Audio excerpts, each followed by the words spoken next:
Jeremiah പ്രവാചകന്റെ പുസ്തകത്തിൽ നിന്നുള്ള വായന 14-ാം അധ്യായം 1 മുതൽ 22 വരെയുള്ള തിരുവചനങ്ങൾ. കൊടിയ വരൾച്ച. വരൾച്ചയെ സംബന്ധിച്ച് ജെറമ്യായ്ക്ക് കർത്താവിൽ നിന്ന് ലഭിച്ച അരുളപ്പാട്. യൂദ വിലപിക്കുന്നു, അവളുടെ നഗരങ്ങൾ ദുർബലമായിരിക്കുന്നു, അവളുടെ ജനം നിലത്ത് വീണ് കരയുന്നു, ജെറുസലേമിന്റെ രോദനം ഉയരുന്നു. അവളുടെ പ്രഭുക്കന്മാർ വെള്ളത്തിന് സേവകരെ പറഞ്ഞുവിടുന്നു, അവർ കിണറ്റുകരയിലെത്തുന്നു, വെള്ളം കിട്ടാതെ ഒഴിഞ്ഞ പാത്രങ്ങളുമായി തിരിച്ചു പോകുന്നു. ലജ്ജയും വിസ്മയവും നിമിത്തം അവർ തങ്ങളുടെ തല മൂടുന്നു.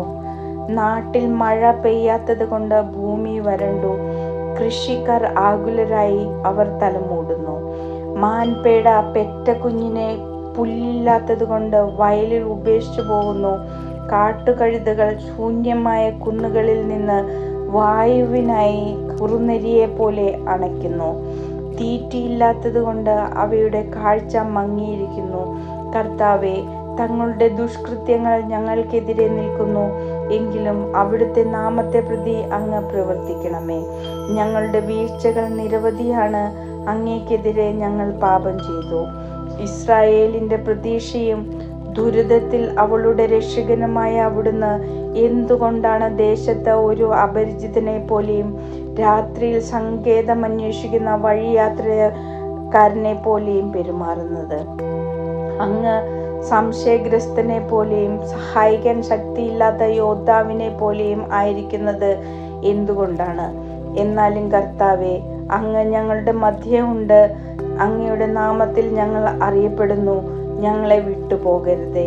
ഈ ജനത്തെക്കുറിച്ച് കർത്താവ് അരുളി ചെയ്യുന്നു, അവർ ഇതുപോലെ അലയാനാണ് ഇഷ്ടപ്പെട്ടത്, കാലുകളെ അവർ നിയന്ത്രിച്ചില്ല, അതുകൊണ്ട് അവർ കർത്താവിന് സ്വീകാര്യനല്ല.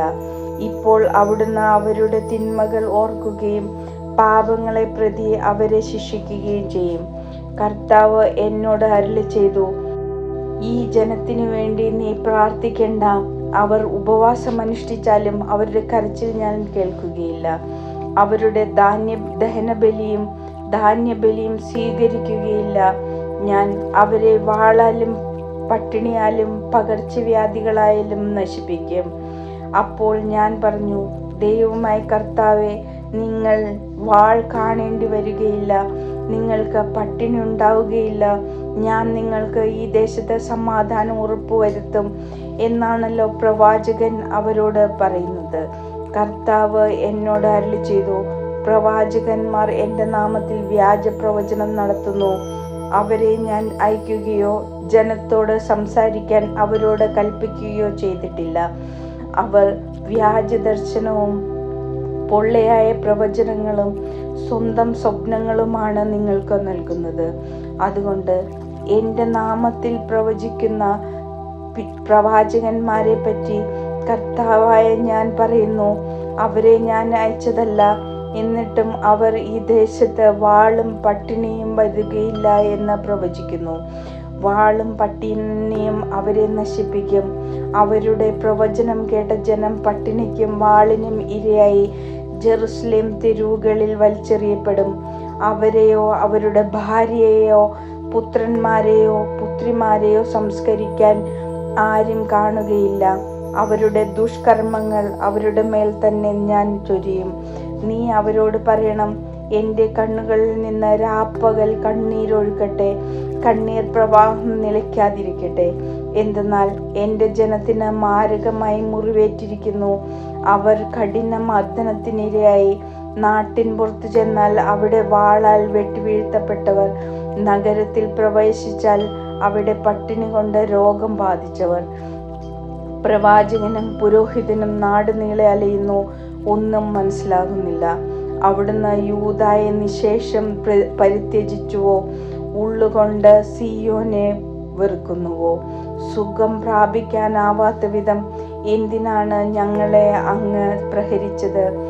ഞങ്ങൾ സമാധാനം അന്വേഷിച്ചു, ഫലമുണ്ടായില്ല.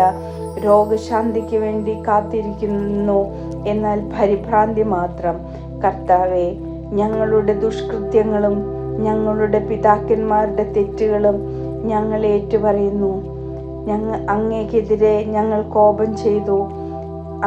അങ്ങയുടെ നാമത്തെ പ്രതി ഞങ്ങളെ നിരാകരിക്കരുതേ. അങ്ങയുടെ മഹത്വത്തിൻ്റെ സിംഹാസനത്തെ അപമാനിക്കരുതേ. ഞങ്ങളുമായുള്ള അങ്ങയുടെ ഉടമ്പടി അനുസ്മരിക്കണമേ, അത് ലംഘിക്കരുതേ. ജനതകളുടെ ദേവന്മാർക്കിടയിൽ മഴ പെയ്യിക്കാൻ ശക്തിയുള്ള ആരെങ്കിലും ഉണ്ടോ? ആകാശത്തിന് മാരി വർഷിക്കാൻ കഴിയുമോ? ഞങ്ങളുടെ ദൈവമായ കർത്താവെ, അത് ചെയ്യുന്നവൻ അങ്ങ് മാത്രമാണല്ലോ. അങ്ങിൽ ഞങ്ങൾ പ്രത്യാശ വയ്ക്കുന്നു. ഇവയെല്ലാം പ്രവർത്തിക്കുന്നവൻ അവിടുന്നാണ്.